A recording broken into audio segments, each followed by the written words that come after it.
سعودی عرب کی حکومت نے سال 2025 کے لیے اپنے سالانہ بجٹ کا اعلان کر دیا۔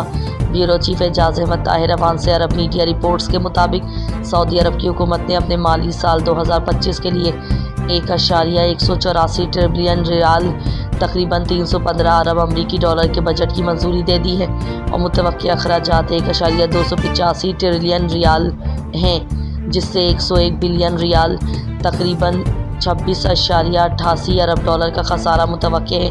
ولی عہد اور وزیر اعظم شہزادہ محمد بن سلمان نے بحث کی منظوری کے موقع پر حکومتی کامیابیوں اور معیشت کی مضبوطی پر زور دیا۔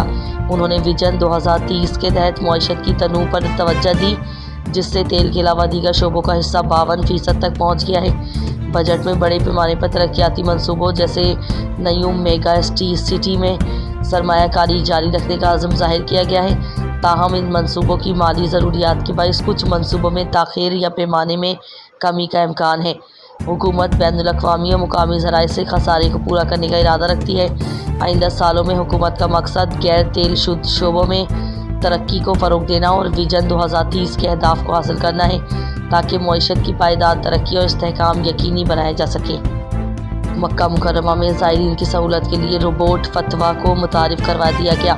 بیورو چیف اعجاز احمد طاہر اوان سے عرب میڈیا رپورٹس کے مطابق مکہ مکرمہ میں مسجد الحرام کی انتظامیہ نے زائرین کی سہولت کے لیے جدید ٹیکنالوجی کا استعمال کرتے ہوئے فتویٰ روبوٹ متعارف کرائے ہیں۔ یہ روبوٹس نمازیوں اور زائرین کے مذہبی سوالات کے فوری جوابات فراہم کرنے کے لیے استعمال ہوتے ہیں۔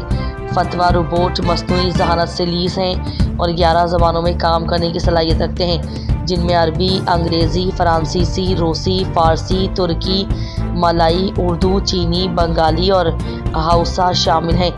ان روبوٹس میں 21 انچ کی ٹچ اسکرین، 4 پہیے اور حساس کیمرے نصب ہیں، جو انہیں مسجد الحرام میں آسانی سے حرکت کرنے میں مدد دیتے ہیں۔ زائرین اپنی مطلوبہ زبان کا انتخاب کر کے ماہرین علوم دینیہ سے فوری رابطہ کر سکتے ہیں اور اپنے شرعی مسائل کے بارے میں رہنمائی حاصل کر سکتے ہیں۔ رمضان المبارک کے دوران اور حج کے مواقع پر ان روبوٹس کو استعمال بڑھ جاتا ہے تاکہ زائرین کو بہتر سہولیات فراہم کی جا سکیں۔ مثلاً 2022 کے حج سیزن کے دوران 56,000 سے زائد حاجیوں نے فتویٰ روبوٹ کے ذریعے اپنے مذہبی سوالات کے جوابات حاصل کیے۔ مزید برآں مسجد الحرام میں روبوٹس کی مدد سے آب زمزم کی بوتلیں تقسیم کرنے اور صفائی کے کاموں میں بھی مدد لی جا رہی ہے، جس سے زائرین کو بہتر سہولیات میسر آ رہی ہے۔